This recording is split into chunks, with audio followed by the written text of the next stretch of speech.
ये इस class memory management कर रहे थे हम डिस्कस लास्ट क्लास में। लास्ट टॉपिक मेमोरी मैनेजमेंट क्या बताया था आपको? We have multiple types of memory. System में आपकी मल्टीपल टाइप्स ऑफ मेमोरी होती है। क्या क्या थी? Primary memory, secondary memory, cache memory. ठीक है। सो इन सभी की मैनेजमेंट यानी कि एलोकेशन एंड डी एलोकेशन का प्रोसेस प्लस स्वैपिंग का प्रोसेस, इन सबको कंट्रोल किया जाता है with the help of memory management technique.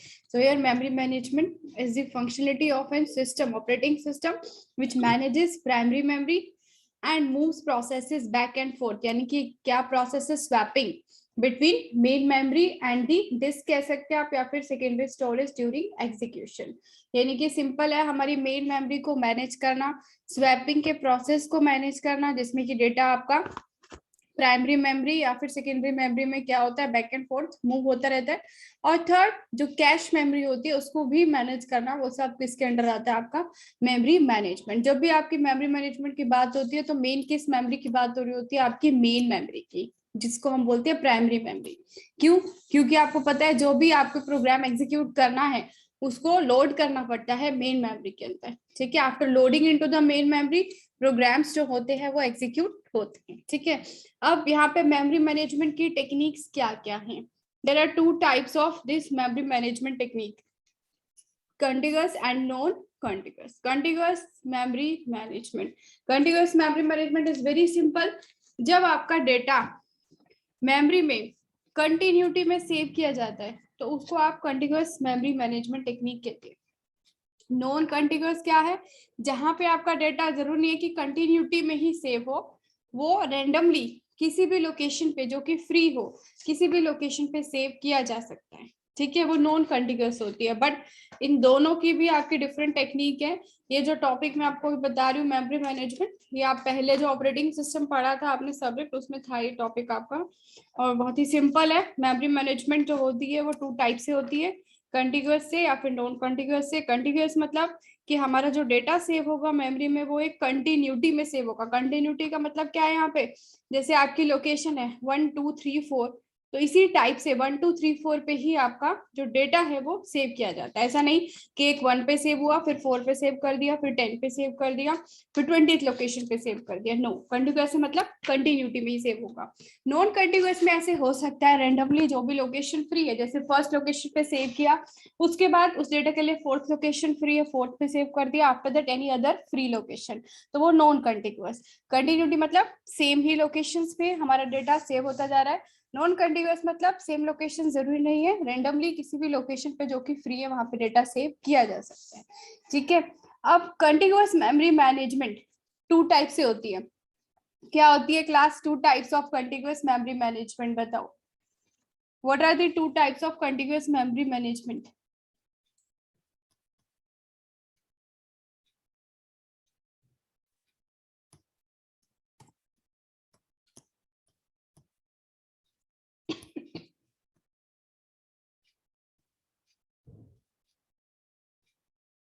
Yes, anyone? What are the two types of contiguous memory management? Very simple. Fixed and multiple partitioning scheme. दो type से होती है आपकी कंटिन्यूअस की। फिक्स्ड एलोकेशन हम ले सकते हैं इसको, it's name is fixed allocation.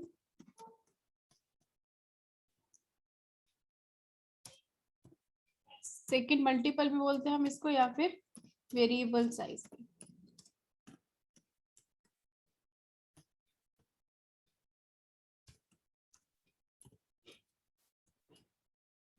जो हमारा डेटा कंटिन्यूटी में सेव किया जाता है उसमें आपकी फिक्स साइज एलोकेशन भी हो सकती है डेटा की, या फिर वेरिएबल साइज एलोकेशन भी होती है। ये दोनों जो टाइप्स हैं ये किसकी होती है?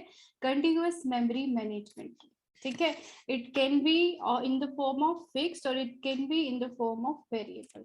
अब ये नाम से ही आपको क्लियर होगा फिक्स साइज और वेरिएबल साइज से मतलब क्या है यहाँ पे। What is the meaning of these both? Fixed and variable. So this is the memory and these are the memory blocks.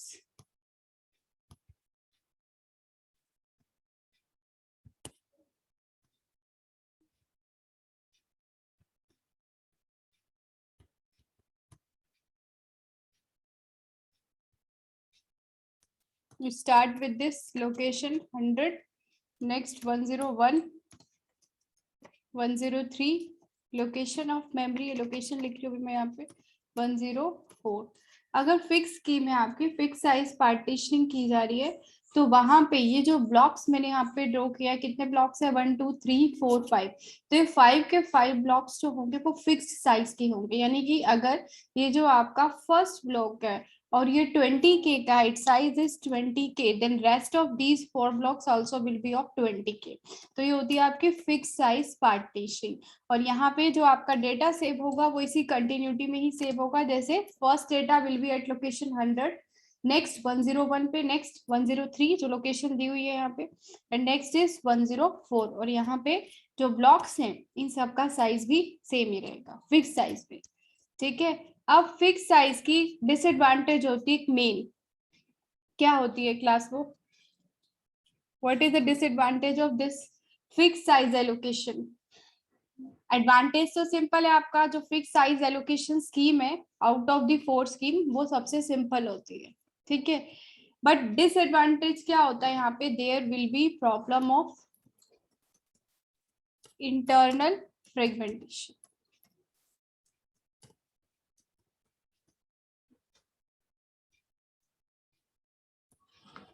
ठीक है, इन द जो ये आपका एमसीक्यू एग्जाम है, जैसे इंटरनल फ्रेगमेंटेशन है, इंटरनल फ्रेगमेंटेशन किसकी प्रॉब्लम होती है, ये फिक्स साइज एलोकेशन की एक डिसएडवांटेज होती है। और इंटरनल फ्रेगमेंटेशन में क्या है, सिंपली या तो कोई एक प्रोसेस जितना उसका ब्लॉक असाइन है उससे ज्यादा उसको स्पेस चाहिए होता है, या फिर कोई प्रोसेस जितना उसको ब्लॉक असाइन किया गया उससे कम ही स्पेस में उसका काम हो जाता है। तो जो रेस्ट ऑफ द स्पेस होता है, मोस्टली जो सेकंड केस मैंने आपको बताया, वो इंटरनल फ्रेगमेंटेशन क्रिएट करता है, जहाँ पे सपोज यहाँ पे मुझे एक प्रोसेस को प्लेस करना है 100 लोकेशन पे, उसको लोड करना है मेमोरी के अंदर, और उसको सिर्फ 10K का ही साइज चाहिए, एक ब्लॉक चाहिए जो कि 10K का हो, लेकिन यहाँ पे फिक्स है सबके साइज 20 20 20, तो चाहे इससे कम साइज के भी प्रोग्राम होंगे या प्रोसेस होंगे वो यहीं पे आके लोड किए जाएंगे, तो रेस्ट ऑफ द 10K होगा यहाँ पे वो क्या है, वो वेस्ट हो जाएगा। So that problem is a internal fragmentation. ठीक है, तो ये फिक्स साइज का एक बड़ा डिसएडवांटेज होता है। ओके, नेक्स्ट देखो वेरिएबल साइज, वेरिएबल साइज इससे अपोजिट है, सिंपल, जैसे यहाँ पे फिक्स साइज के ब्लॉक्स रहेंगे मेमोरी के 20K 20K 20K, variable size में सिंपल है, वेरी करेंगे, जैसे अगर ये 20 का है तो ये may be 30 40 50 like this. And variable size जो होता है वो इंटरनल फ्रेगमेंटेशन को सॉल्व कर देता है, but variable size partition has another problem, वो क्या होती है, एक्सटर्नल फ्रेगमेंटेशन। ठीक है, internal fragmentation is a problem of fixed size partitioning scheme, and external fragmentation is a problem of variable size allocation or variable size partitioning scheme. So this is suppose variable size scheme.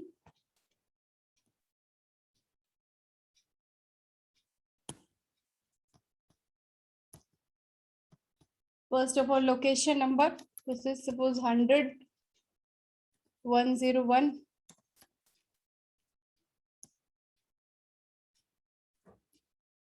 02 103। ठीक है, कितने blocks है total, 4 blocks है। Now for variable size partitioning you will have different sizes of these blocks. This is suppose this is first block is of 20K, second block is of 40K ka hai, next block this is of 100K, and the next block is of 30K. So this is what the variable size partitioning scheme.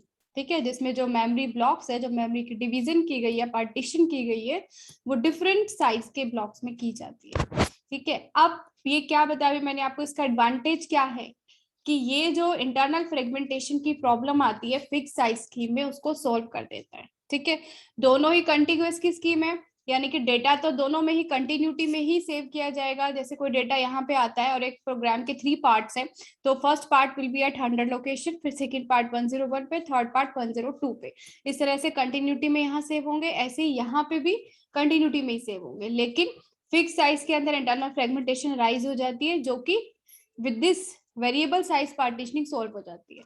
अब variable size partitioning इस internal fragmentation को कैसे solve करता है, ये आपने पढ़ा होगा, पॉलिसीज पढ़ी हैं कुछ, first fit, best fit and worst fit. So with the help of these policies जो आपका वेरिएबल साइज पार्टीशनिंग स्कीम होती है वो इस इंटरनल फ्रेगमेंटेशन की प्रॉब्लम को सॉल्व करती है। ठीक है। इंटरनल फ्रेगमेंटेशन क्या है? When a process uses less space, जो कि उसको जितना उसको असाइन है उससे कम स्पेस यूज करता है, तो रेस्ट ऑफ द स्पेस वो वेस्ट हो जाता है, वो इंटरनल फ्रेगमेंटेशन है। अब आपका वेरिएबल साइज पार्टीशनिंग क्या कहता है कि मैं इसको कैसे सॉल्व कर सकता हूँ इस प्रॉब्लम को? By using these three policies. ये थ्री पॉलिसीज यहाँ पे यूज होती है: बेस्ट फिट, फर्स्ट फिट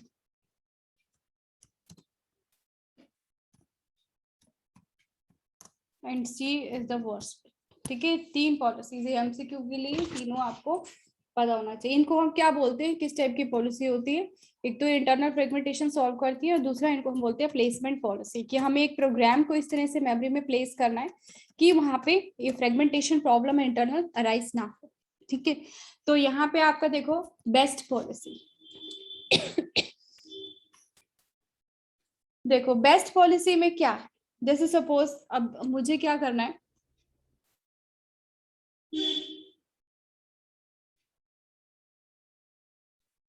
मेरे पास एक प्रोग्राम है जिसका साइज है 30 की। ठीक है, मुझे उसको मेन मेमोरी में लोड करना है। तो बेस्ट फिट पॉलिसी क्या करती है, it will place this process, या कोई भी प्रोसेस को कहाँ प्लेस करेगी? In the smallest block of unallocated memory. सबसे पहले तो यही चेक किया जाएगा कि मेमोरी के कौन से ब्लॉक्स है जो फ्री है, मेमोरी कहाँ से फ्री है। फ्री चेक होने के बाद if memory is free, after that उसके साइज चेक होंगे, और उन साइज में से जो सबसे छोटा साइज होगा जिसमें कि आपका न्यू प्रोसेस फिट हो सकता है, उसे वो फिट कर देता है। ठीक है, फिट कर देता है मतलब उसमें उसको प्लेस कर देता है। तो बेस्ट फिट का मतलब क्या है? सिंपल, कि वो क्या करेगा, पहले मेमोरी को चेक करेगा फ्री है कि नहीं, स्पेस है कि नहीं। स्पेस होने के बाद वो सभी ब्लॉक के साइजेस को चेक करेगा, जो भी उसको स्मॉलेस्ट मिलेगा जिसमें कि ये नया प्रोसेस आ सकता है उसमें उसको प्लेस कर देगा। जैसे सपोज ये मेमोरी के 4 ब्लॉक्स है, 4 के 4 फ्री ब्लॉक्स है। अब वो सबसे पहले चेक किया 20 के, नहीं 20 के में तो आ ही नहीं सकता। उसके बाद उसने चेक किया 40 के, 40 के में ये आ सकता है, बट इसके पास अभी और भी फ्री ब्लॉक्स हैं, तभी और आगे चले गए। 100 के, 100 के में भी आ सकता है, बट अभी और है उसके पास 30 के, तो उसको पूरा 30 का ही मिल गया। तो अब वो ये जो इनमें से जो स्मॉलेस्ट है जिसमें कि वो एग्जैक्टली पूरा का पूरा फिट हो जाएगा, वो कौन सा है? 30 के। वो 100 के में भी आ सकता था, 40 के में भी आ सकता था, लेकिन बेस्ट फिट क्या कर रही है कि सबसे छोटा मुझे ऐसा ब्लॉक देखना है जिसमें वो इजिली फिट हो जाए। जैसे अगर ये 30 की बजाय 35 के का होता, तब भी आपका सिस्टम इस लोकेशन को इसके लिए चूज करता, क्योंकि ये सबसे छोटा ब्लॉक होता जिसमें कि ये फिट हो जाता। तो ये जो 30 के का प्रोग्राम है वो अब आपका सिस्टम किस में डाल देगा? इस वाले जो 103 लोकेशन है इस पे उसको फिट कर देगा। ये बेस्ट फिट होता है। ठीक है, next is a first fit. First fit तो नाम से ही है, जैसे ये 30 के है, पहला ब्लॉक जिसमें कि वो फिट हो जाए वो उसमें डाल देता है फर्स्ट फिट में। जैसे उसने यहाँ से चेक किया, कंटिन्यूटी में ही चेक होगा, 20 के में नहीं आ सकता। 40 के, यस 40 के पे आपका 30 के का प्रोग्राम इजीली आ सकता है, तो फर्स्ट फिट के अंदर उसको फर्स्ट ये मिल गया ब्लॉक जिसमें कि वो आ सकता है इजीली, तो उसको वो ब्लॉक असाइन कर देता है 30 के का। ठीक है, मतलब 40 के वाला ब्लॉक अब वो फर्स्ट फिट में इस न्यू प्रोग्राम को जिसका साइज 30 के है उसको असाइन कर देता है। ठीक है, next is the worst fit. Worst fit नाम से ये अब वो उस न्यू प्रोसेस के लिए जो सबसे बड़ा ब्लॉक होगा, लार्जेस्ट होगा, वो चूज करता है। जैसे यहाँ पे इसके पास 4 ब्लॉक सपोज फ्री है, तो 4 ब्लॉक्स में से 20 के नो, 40 के नो, 100 के नो, 100 के यस, 30 के नो, 100 के यस। क्यों वर्स्ट फिट में? क्योंकि उसको अब क्या करना है, अब उसको सबसे लार्जेस्ट ब्लॉक चूज करना है उस न्यू प्रोग्राम के लिए। तो लार्जेस्ट साइज यहाँ पे कौन से ब्लॉक का है? 100 के का।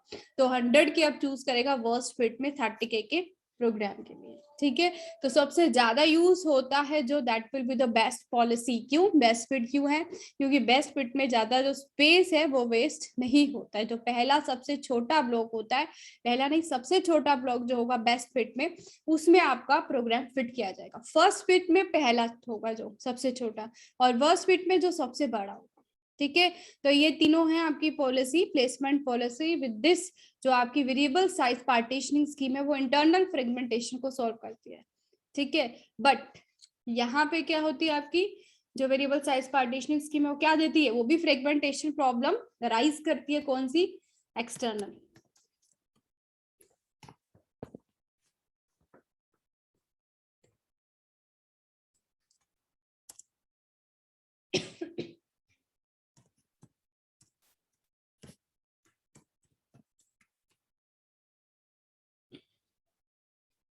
External fragmentation. एक्सटर्नल फ्रेगमेंटेशन कब अराइज होती है? जैसे एक प्रोग्राम को लोड किया, 30K के प्रोग्राम को वर्स्ट केस यूज किया जा रहा है, 30K का प्रोग्राम लोड कर दिया गया यहाँ पे इस वाली लोकेशन पे, in the case of worst fit. ठीक है, अब जैसे इसका काम कंप्लीट हो जाएगा तो इस प्रोसेस को, इस प्रोग्राम को यहाँ से रिमूव किया जाएगा। जैसे ये रिमूव हो जाएगा तो पूरा ब्लॉक आपका एम्प्टी हो जाएगा। ऐसे ही सपोज यही काम आपका फर्स्ट ब्लॉक में भी हो रहा है, सेकंड ब्लॉक में भी हो रहा है। तो एक्सटर्नल फ्रेगमेंटेशन कब अराइज होती है? जब कोई भी प्रोग्राम को रिमूव किया जाता है फ्रॉम अ पर्टिकुलर ब्लॉक। जैसे इन तीनों ब्लॉक में कोई ना कोई प्रोग्राम है, तो जैसे उनका वर्क कंप्लीट हो गया उसको रिमूव कर दिया गया, तो ये जो लोकेशन से सारी एम्प्टी हो गई, ये वेस्ट हो जाएगा।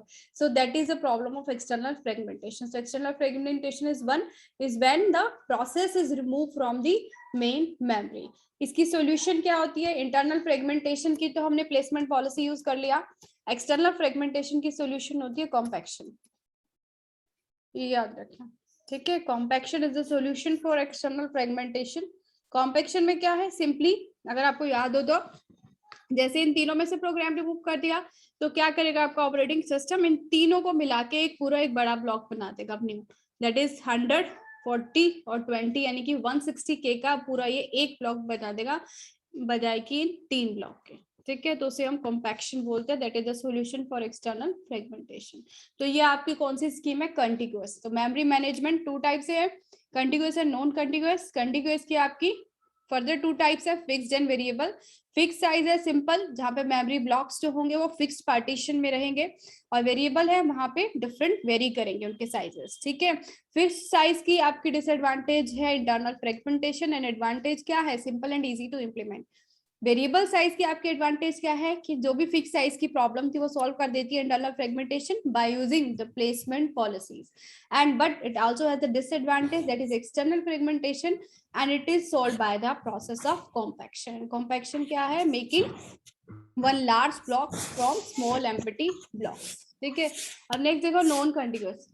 Non contiguous memory management scheme, यानी कि जहाँ पे जो आपका डेटा है वो रेंडमली जो भी फ्री होगी वहां पे प्लेस किया जाएगा। और उसकी क्या स्कीम होती है क्लास? नॉन कंटिग्यूअस की paging and segmentation. Mute your mic, किसका माइक ऑन है? Devashish, mute your mic.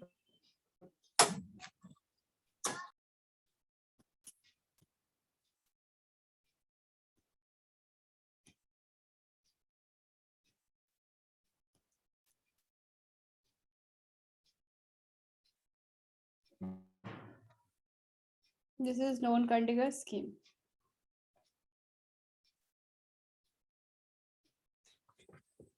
Paging and segmentation comes under the category of non-contiguous memory management. Before understanding this concept, first of all, you should know about the logical address and the physical address. क्या होता है logical address and what is the physical address? बताओ class. What is logical address?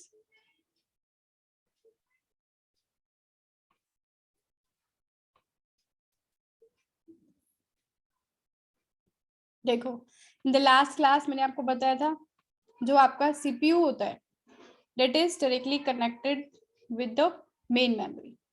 ठीक है, it is not directly connected with the secondary memory.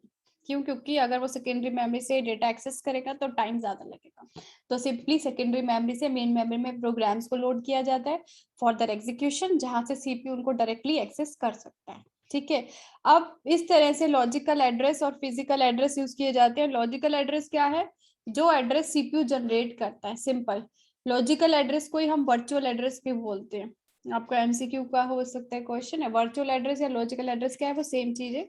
और ये क्या है? Address generated by CPU. यहाँ पे लिखा हुआ है लॉजिकल एड्रेस, जो कि सीपीयू आपका जनरेट करेगा। फिजिकल एड्रेस क्या है? तो एक्चुअली जिसको हम रियल एड्रेस बोलते हैं, real address means physical address. जो क्या एड्रेस होता है? एड्रेस ऑफ अ प्रोग्राम और a process with in the main memory. Main memory में जो एड्रेस रहता है आपके प्रोग्राम्स का, उसको हम फिजिकल एड्रेस बोलते हैं या फिर रियल एड्रेस। और जो एड्रेस सीपीयू जनरेट करता है किसी भी प्रोग्राम के लिए, उसको मैप करता है, मैपिंग करने के लिए फिजिकल एड्रेस के साथ, वो उसका लॉजिकल एड्रेस होता है। ठीक है, अब ये जो मैपिंग होती है किसकी? लॉजिकल एड्रेस की फिजिकल एड्रेस के साथ। ये कैसे होती है? It is done with the help of MMU. MMU is memory management unit. This is also an MCQ question. What is the function of MMU? MMU is memory management unit and it is used to map the logical address of a program to the physical address. ठीक है, और logical address कौन generate कर रहा है? CPU. Physical address कहाँ से मिल रहा है हमको? With the help of memory management unit. और वो एड्रेस कौन सा होता है एक प्रोग्राम का? रियल एड्रेस मेन मेमोरी का. ठीक है, अब यहाँ पे पेजिंग स्कीम में क्या है? सिंपल है कि जो आपका प्रोग्राम है वो डिवाइड किया जाता है पेजेस में. जैसे अभी कंटिन्यूअस की स्कीम पढ़ी है आपने, मेमोरी को डिवाइड किया गया फिक्स साइज ब्लॉक्स में. ऐसे ही यहाँ पे पेजिंग में क्या है? जो आपका प्रोग्राम है that is divided into the fix size pages. यहाँ पे पेजेस में उसको डिवाइड किया जाएगा. जैसे यहाँ पे दिख रहा है आपको P note, P1, P2, P3 एक ही प्रोग्राम के पार्ट है सारे, और मल्टीपल पेजेस में उसको डिवाइड किया गया. ठीक है, अब जो पार्टीशन आपको मेन मेमोरी में यहाँ पे दिखती है इसको हम क्या बोलते हैं? फ्रेम्स. ठीक है, सिंपल है. The program in your secondary storage you can say is divided into the pages and a program in the main memory is divided into the frames. हमको एक पर्टिकुलर पेज को उसके डेजिग्नेटेड फ्रेम के साथ में क्या करना पड़ता है? मैप करना पड़ता है. और वो मैपिंग कौन करती है? MMU करती है. ठीक है, so paging is a scheme in which a program is divided into pages and our main memory is divided into the fixed size frame. ये दोनों फिक्स साइज के हैं, पेजेस और फ्रेम्स. ठीक है, ये कंडीशन होती है इसकी. In the paging scheme page size should be equal to the frame size. जैसे यहाँ पे आपका पी नोड है, जो इसका साइज होगा सपोज 10K का है, तो वही उससे रिलेटेड जो भी फ्रेम यहाँ पे क्रिएट होगा मेन मेमोरी में, तो उसका भी साइज आपका 10K का ही होना चाहिए. ठीक है, ये आपने लिखा भी देखा होगा. सो MCQ के लिए आपको याद रखना है, in the paging scheme page size जो होता है that is equal to the frame size. ठीक है, अब यहाँ पे क्या है? सिंपल ये पेजिंग का आपका डायग्राम है जो आपने पहले भी स्टडी किया था पहले क्लास में. Simple, first of all with the help of CPU logical address is generated for a program. Now this logical address is divided into 2 parts. ठीक है, लॉजिकल एड्रेस जो होता है वो 2 पार्ट्स में डिवाइड होता है. क्या? पेज नंबर और ऑफसेट पे. क्लियर. अब यहाँ पे क्या यूज की जाती है? Page table. पेज टेबल ऐसी सेगमेंटेशन जो नेक्स्ट पढ़ेंगे उसमें भी आपकी सेगमेंट टेबल भी होगी. तो सिंपली इधर ही आपको क्या दिख रही है? This is a page table जहां पे आपके क्या है? पेजेस जो है रिलेटेड टू अ प्रोग्राम वो सेव किए जाते हैं. ठीक है, अब with the help of this PTBR क्या होता है? यहाँ पे पेज टेबल बेस रजिस्टर, जो क्या बताएगा? बेस एड्रेस बताएगा किसी भी प्रोग्राम का, वो कहाँ से स्टार्ट है, बेस एड्रेस क्या है. जैसे एक प्रोग्राम का जो आपका बेस एड्रेस है वो है 100 सपोज.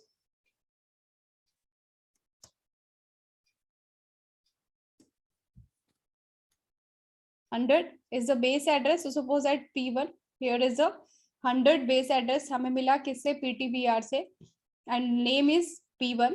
और यहाँ पे क्या है? ऑफसेट. ऑफसेट वैल्यू सिंपल होती है. ऑफसेट जो होता है आपका वो क्या बताता है? डिस्प्लेसमेंट बताता है किसी भी पेज की, या फिर सिंपली इसको भी हम उस पेज का एड्रेस ही बोलते हैं. और इस ऑफसेट की जो वैल्यू होती है वो जो यहाँ पे हमें वैल्यू रिसीव होती है उससे लेस ही होना चाहिए. ठीक है, जैसे सपोज 100 हमारे पास बेस रजिस्टर है और यहाँ पे जो आपकी ऑफसेट की वैल्यू है दैट इज 20. ठीक है, तो जो आपका ये प्रोग्राम लोड होगा, मैप होगा कहाँ पे? मेन मेमोरी के अंदर. फर्स्ट ऑफ ऑल यहाँ से हमें पता लगेगा उसका फ्रेम कौन सा है? 100.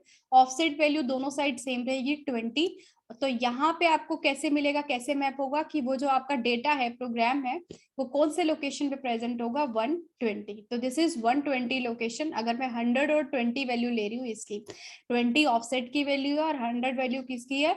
बेस एड्रेस की. ठीक है, तो बेस एड्रेस वैल्यू 100 प्लस जो ऑफसेट वैल्यू आपके पास है वो, उसको जब हम ऐड करेंगे तो उस लोकेशन पे आपका वो पर्टिकुलर पेज, या फिर हम मेन मेमोरी में जा रहे हैं तो फ्रेम बोलेंगे, तो वो फ्रेम वहां पे प्रेजेंट होगा. ठीक है, P1. तो P1 देखो F यहाँ पे सिंपल एक डिनोट किया है लोकेशन. आप इसको 100 और 120 लेके भी कर सकते हो.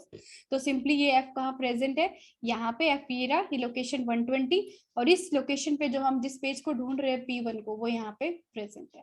ठीक है, तो ये पेजिंग स्कीम है. मेन आपको याद रखना है जो आपका मेन मेमोरी होती है वो फ्रेम्स में डिवाइड होती है, और जो आपका सेकेंडरी मेमोरी होती है वो पेजेस में डिवाइड की जाती है। ठीक है, लॉजिकल एड्रेस और फिजिकल एड्रेस की मैपिंग होती है। कौन करता है मैपिंग? एमएमयू करती है। लॉजिकल एड्रेस के दो पार्ट होते हैं, पेज नंबर एंड ऑफसेट। इसी तरह से फिजिकल एड्रेस के भी दो पार्ट होते हैं, फ्रेम नंबर और ऑफसेट। ठीक है, अब यहाँ पे पेज नंबर और ये आपका पीटीबीआर यानी कि पेज टेबल बेस रजिस्टर से पता लगता है कि जो भी पेज हमें सर्च करना है या फिर मैप करना है मेन मेमोरी में, उसका बेस एड्रेस क्या है। तो वो यहाँ से हम ले सकते हैं। उस एड्रेस में हम ऐड करेंगे ऑफसेट की वैल्यू, तो जो डिजायर्ड हमारी लोकेशन बनेगी, जैसे 120 बनी थी, तो उस लोकेशन पे हमारा वो पेज प्रेजेंट होगा। ठीक है, तो ये होती है आपकी पेजिंग स्कीम जो कि नॉन कंटिन्यूअस की है। और यहाँ पे मेन जो याद रखना है एमसीक्यू के लिए क्या, कि जो पेज साइज होता है वो फ्रेम साइज के इक्वल होना चाहिए।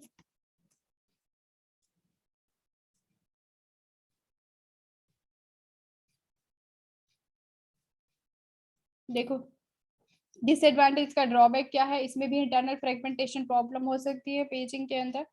सेकेंडली पेज टेबल का यूसेज अगर होता है, चाहे वो पेजिंग का यूज हो या फिर सेगमेंटेशन हो, दोनों में ही उसको एक एज एन ओवरहेड कंसिडर किया जाता है। ठीक है, और आपका टाइम भी इंस्ट्रक्शन को फैच करने के लिए जैसे मैपिंग की गई ऊपर वो भी ज्यादा लगता है। तो ये तीनों आपका क्या है, डिसएडवांटेज और ड्रॉबैक है पेजिंग स्कीम के। Internal fragmentation, overhead of maintaining the page tables, और next is the time taken to fetch the data. Next जो है दैट इज सेगमेंटेशन, जो नॉन कंटिन्यूअस की स्कीम है दैट इज सेगमेंटेशन। जैसे पेजिंग था, पेजिंग में क्या था, program is divided into fix size pages. Now segmentation is what, segmentation is a variable size partition, यानी कि यहाँ पे जो प्रोग्राम है that is divided into variable size segments. Simple होता है। और वो सेगमेंट्स क्या होते हैं प्रोग्राम के, सिंपल है। जैसे आप कोई प्रोग्राम लिखते हैं, उस प्रोग्राम में क्या क्या पार्ट्स होते हैं, उसके क्या क्या ऐड करते हो जब पूरा एक प्रोग्राम बनता है। जैसे कि मेन प्रोग्राम सबसे पहले आपका स्टार्ट किया जाता है मेन प्रोग्राम से, हेडर फाइल्स वगैरह देते हो आप, उसके बाद आप मेन प्रोग्राम लिखते हो। मेन प्रोग्राम के बाद कुछ आप एरेज का यूज करते हो अपने प्रोग्राम में, या फिर स्टैक यूज की जाती है आपके प्रोग्राम्स में। ठीक है, इसके अलावा आपकी ब्लॉक्स होते हैं, वेरिएबल्स यूज होते हैं आपके प्रोग्राम के अंदर, local variable, global variables, any type of variables. Branching use हो सकती है, ब्रांचिंग स्टेटमेंट्स आप यूज कर सकते हैं अपने प्रोग्राम्स में। और प्रोसीजर यूज करते हैं, यानी कि लॉजिक, जो आपका लॉजिक है वहां पे जिसके लिए भी आप प्रोग्राम कर रहे हैं। तो ये सभी क्या है, ये सभी उसके सेगमेंट्स कहलाते हैं। ठीक है, तो सेगमेंटेशन क्या है, segmentation is a process of partitioning और डिवाइडिंग ए प्रोग्राम इनटू सेगमेंट्स। अब ये प्रोग्राम जिस पार्ट से भी मिलके बना है, जैसे इसमें हमें ये सब ऐड करना होता है, कोई भी प्रोग्राम हम कर रहे हैं, मेन प्रोग्राम तो होता ही होता है, प्रोसीजर वहां पे होता ही होता है, वेरिएबल, ये तीनों तो होते ही हैं चाहे आप कोई भी प्रोग्राम कर रहे हो। तो ये सभी क्या है, उसके सेगमेंट्स होते हैं। उसके अलावा तुम और कुछ भी उस प्रोग्राम में ऐड कर रहे हो, एरे यूज कर रहे हो, स्टैक यूज कर रहे हो, और आप ब्लॉक्स का यूज कर रहे हो, ब्रांचिंग स्टेटमेंट से जो भी यूज करते हो उस प्रोग्राम में, वो सब आपके सेगमेंट्स होते हैं उस प्रोग्राम के। ठीक है, सो दैट इज सेगमेंटेशन। अब सेगमेंटेशन कैसा है, इसका हार्डवेयर आर्किटेक्चर जैसे अभी पेजिंग का पढ़ा था, इसका भी होता है आपका, इसमें थोड़ा सा डिफरेंस है। सेम लाइक पेजिंग, यहाँ पे भी आपकी सेगमेंट टेबल यूज की जाती है, जैसे भी पेजिंग का बताया था मैंने आपको, ऐसे ही यहाँ पे होता है। सेगमेंट टेबल जो होती है उसमें दो एंट्री रहेगी, क्या, लिमिट और बेस। सिंपल है। बेस क्या है, वही बेस एड्रेस, यानी कि कहाँ से मेन मेमोरी में उस प्रोग्राम की स्टार्टिंग हो रही है। जैसे एक प्रोग्राम जो है वो 3 सेगमेंट्स में कंप्लीट हो रहा है, तो 100 लोकेशन पे उसकी स्टार्टिंग हो रही है, 100, 101, 102। तो आपका जो 100 है वो उसका बेस एड्रेस बनेगा। ठीक है, लिमिट क्या है कि उसका साइज कितना है, उस सेगमेंट का कितना साइज है पूरा। जैसे यहाँ पे आपका 100 था, 100 से कहाँ तक चला वो 3, तो 100 + 3 कर देते तो 103 उसका आंसर हमको मिलता। ठीक है, तो सेगमेंट टेबल क्या बताती है आपको, base address of a segment plus the size of that segment, not segment but a program. ठीक है, अब यहाँ पे देखो इसकी ट्रांसलेशन, ट्रांसलेशन सेम है आपकी, एमएमयू ही करेगी इधर भी, मेमोरी मैनेजमेंट यूनिट वही मैपिंग करती है लॉजिकल एड्रेस की फिजिकल एड्रेस के साथ। ठीक है, कैसे करती है देखो, ये डायग्राम है जो कि आपकी सेगमेंटेशन की वर्किंग डिस्क्राइब करता है। First of all CPU same, CPU ने क्या किया, लॉजिकल एड्रेस जनरेट किया। जैसे पेजिंग में था सेम वही है। लॉजिकल एड्रेस का क्या पार्ट था पेजिंग के अंदर, आपके पेज और ऑफसेट। ऐसे ही यहाँ पे पेज की प्लेस पे क्या हो जाएगा, सेगमेंट नंबर, नंबर से हम डिनोट करेंगे हर एक सेगमेंट को, प्लस ऑफसेट। ठीक है, अब इसके बाद क्या है, segment table, same page table की तरह यहाँ भी आपके पास सेगमेंट टेबल है, बट यहाँ पे सेगमेंट टेबल की दो एंट्रीज आपको डिनोट करनी है, लिमिट और बेस। Base will denote the base address and limit will denote the size of that program. ठीक है, अब with the help of this pointer, STBR और PTBR जैसे वहां तक क्या है, ये पॉइंटर्स है, डिनोट करेंगे हमको the value that is present in this segment table for that particular segment. ठीक है, अब बेस एड्रेस तो हमको यहाँ से मिल गया, क्लियर। बेस एड्रेस के साथ साथ हमें उसका साइज भी चाहिए कि कितना टोटल साइज है उस पूरे प्रोग्राम का, मेन मेमोरी जो कि प्रोग्राम सेगमेंट्स की फॉर्म में, तो टोटल उसका कितना साइज होगा मेन मेमोरी में, वो कहाँ से पता लगेगा, वो इस लिमिट से पता लगेगा। लेकिन अब यहाँ पे एक और कंडीशन आपको दिख रही है, डिसीजन बॉक्स। क्या है ये डिसीजन बॉक्स, कि ये जो आपकी लिमिट की वैल्यू आएगी वो वैल्यू हमेशा इस ऑफसेट वैल्यू से ज्यादा ही होनी चाहिए। जैसे अभी लास्ट एग्जांपल में आपको बताया था, अगर वही सेम लेते हैं, जो आपका सेगमेंट नंबर है वो है आपका 100, ठीक है, ऑफसेट वैल्यू है 20, तो जब मैं यहाँ पे इसको वैल्यू को असाइन करूंगी, जैसे कि ऑफसेट वैल्यू है 20, तो ये जो 20 ऑफसेट वैल्यू है ये लेस ही होनी चाहिए हमेशा इसकी लिमिट से। लिमिट मतलब उस प्रोग्राम के साइज से। अगर ऑफसेट वैल्यू 20 है तो जो आपकी प्रोग्राम की लिमिट है, यानी कि उस प्रोग्राम का साइज है, वो 20 अबव ही होना चाहिए। अगर वो 20 अबव नहीं होगा तो वो आपका जो मैपिंग हो रही है वो करेक्ट मैपिंग नहीं होगी। ठीक है, तो ये कंडीशन एक एक्स्ट्रा ऐड करनी है, पेजिंग में ऐसा कोई कंडीशन नहीं थी। सेगमेंटेशन में एक कंडीशन है आपकी, क्या, for MCQ also, offset value जो रहती है आपकी किसी भी सेगमेंट की वो लेस होनी चाहिए then the size of that segment. So वो आपका अगर है ऐसा, तो ये value offset value plus base address value दोनों मिलके क्या फॉर्म करते हैं, द रियल एड्रेस और physical address of a program in memory. ठीक है, जैसे यहाँ पे आपका 100 और 20 सेम वही ऐड होती है वैल्यू, तो 20 आपके यहाँ ऐड हुई तो टोटल कितना होता है आपका 120 जो है। यहाँ पे आपका लिमिट डिफरेंट लेनी पड़ेगी, ऑफसेट आप 20 ले रहे हो, साइज उससे ज्यादा ही आपका होना चाहिए 30, बेस है उसका 100, तो 130 पे आपका जो प्रोग्राम है वो प्रेजेंट होगा और उसका वो रियल एड्रेस होगा। ठीक है, तो ये सेगमेंटेशन है, इसका डायग्राम है जिसमें कि मेन आपको ध्यान रखना है MCQ के लिए। तो सेगमेंट टेबल होती है, उसकी दो एंट्री है, लिमिट और बेस। बेस एड्रेस देती है, लिमिट सिंपली साइज बताती है आपके प्रोग्राम का, और जो आपका लॉजिकल एड्रेस है यहाँ पे just divided into segment number and the offset, and there is a condition that offset should be smaller than the limit और size of a programme.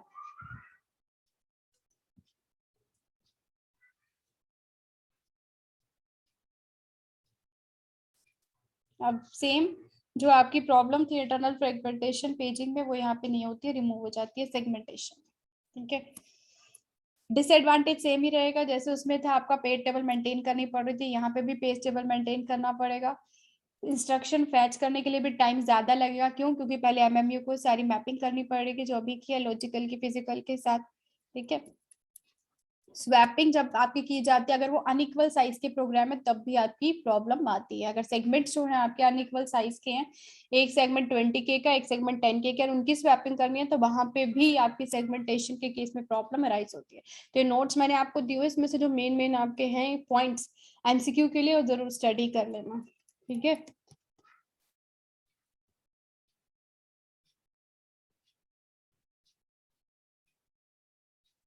Variable size की तरह सेम आपकी इधर प्रॉब्लम अराइज होगी external fragmentation की, तो वही है, उसी तरह ही कटिगोस की तरह ही है। पेजिंग की जो प्रॉब्लम इंटरनल फ्रेगमेंटेशन है, जो कि सेगमेंटेशन सॉल्व कर रही है, लेकिन सेगमेंटेशन में फिर से एक्सटर्नल प्रॉब्लम आ रही है, एक्सटर्नल फ्रेगमेंटेशन की प्रॉब्लम आ रही है।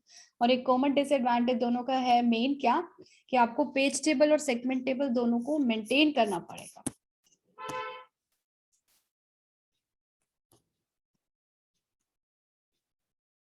ठीक है, तो ये थी आपकी मेमोरी मैनेजमेंट। अब लास्ट जो है आपका last topic, that is mobile security. तो अभी आपका ये क्लास एंड होगी विद इन 2 मिनट्स, तो आप प्लीज ज्वाइन कर लेना मोबाइल सिक्योरिटी के लिए। उसमें इतना मतलब टाइम नहीं लगेगा ज्यादा, 20 मिनट्स में ही वो आपका टॉपिक वो भी कवर होगा। मोबाइल सिक्योरिटी देखो नेक्स्ट इस class, what do you mean by security?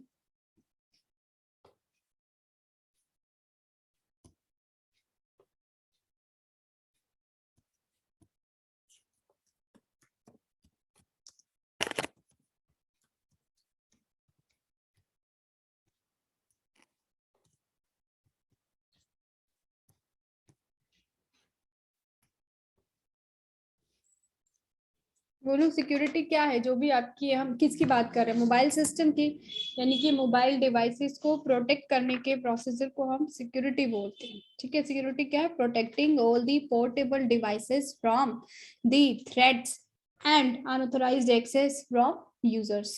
Simple है, जैसे आप फोन यूज कर रहे हो, अपना मोबाइल फोन, पासवर्ड लगा के रखते हो उसमें, क्यों लगाते हो? ताकि कोई भी उसको यूज ना करे, हमारा जो डेटा है वो कोई भी हैक ना कर सके, ना कोई उस डेटा को यूज कर सके। ठीक है, तो वही आपकी सिक्योरिटी होती है। Security is a process of protecting our portable devices और mobile devices from various threats and unauthorised access. ठीक है, अब इसमें क्या इश्यूज अराइज होते हैं? There are some issues that arise during this mobile security concept. क्या इश्यू होते हैं, क्या आपका कंसर्न रहती है मोबाइल डेवलपर्स की, जो बनाते हैं, इसको इम्प्लीमेंट करते हैं? क्या इश्यू रहते हैं उनके साथ? First of all, there should not be device loss. No device loss. No device loss से मतलब क्या होता है यहाँ पे? सिंपल, जो आपका डेटा है आपके मोबाइल में, वो किसी ऐसे यूजर के पास ना जाए जो कि उसका मिस यूज करे, या फिर आपका डेटा ही लॉस्ट हो जाए सारा डिवाइस में से। सो क्या कंसर्न है? फर्स्ट है आपकी मोबाइल डेवलपर्स की, that there should be no device loss for all the mobile devices. Next, application security, there should be application security. आपको मैंने बताया था मोबाइल में हम थर्ड ऐप जो है, थर्ड एप्लीकेशन जो है, थर्ड पार्टी, उसको इंस्टॉल कर सकते हैं, उसको यूज कर सकते हैं। तो वो क्या कहते हैं mobile developers? There should be application security. कि क्या मतलब है इससे? कि कोई भी एप्लीकेशन अगर हम वहां पे इंस्टॉल कर रहे हैं अपने मोबाइल डिवाइसेस में, तो वहां पे कुछ तरह के प्रिविलेजेस होने चाहिए। प्रिविलेजेस मतलब परमिशंस होनी चाहिए उस पे। वो परमिशंस अगर वहां पे होगी तो एप्लीकेशन डाउनलोड करने की वजह से हमें कोई